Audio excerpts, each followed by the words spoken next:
Welcome back to the channel. This is Dr. Ida. In this first episode of this series on emotions and trauma, we're going to take a deep dive in how emotions work, what it means to release emotions, and why you actually need to release emotions. So getting started, how emotions work. Before we can understand that, we need to understand our 4 core functions as a human being.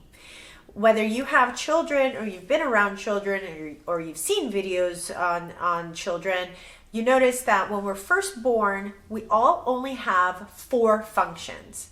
And those 4 functions include eating, sleeping, diaper changes, and emoting, or having emotions, or releasing or making sounds through emotions like crying and cooing and whatnot. Now, these 4 functions are so strong and so prominent in us that we do them even before we're able to hold our own heads up, or even before a baby is able to hold its own head up, the baby's already performing these 4 functions. They're very important.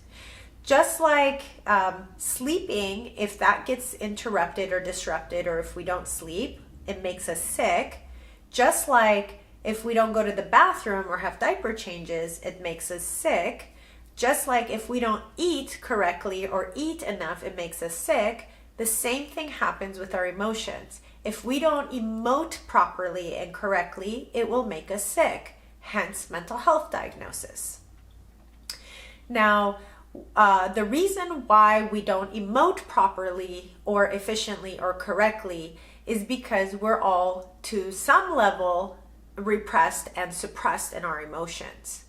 The reason behind that is because we've been socialized to be that way. Right around our toddler years, when we start to learn how to throw temper tantrums, those emotions that we're releasing, that we used to release just through crying, now have other ways of being released. We not only cry, but we scream and we flail our bodies around. This isn't socially acceptable anywhere.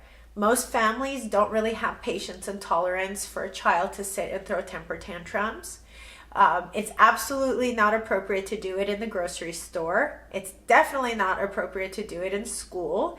And you could get fired or written up or be looked at questionably if you do it at work. So these natural emotions that we have to release through crying, through moving, through wailing, however it is, through making sounds, gets completely shut down and stopped right around our toddler years. And just like, let's say, going to the bathroom, if you shut down that process, it doesn't take it away. It's still stuck right inside of you. So in a crude way, you're emotionally constipated. That uncomfortable big emotion that you weren't allowed to release, and you were told to kind of hold together, stop it, figure it out, toughen up, is still stuck somewhere inside of you. And that's called an emotional blockage. And that's repression, and that's suppression.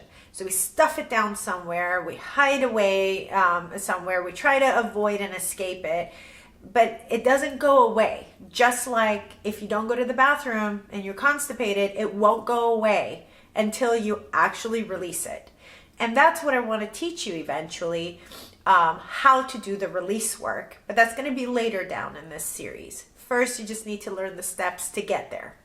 So today we learned how emotions work, what it means to release emotions, and at some point we're going to learn how to release these emotions. So now we need to learn about the emotions that cause us suffering. So let's go ahead and meet in the next video and take a deep dive in those emotions. Thank you, and may peace be with you.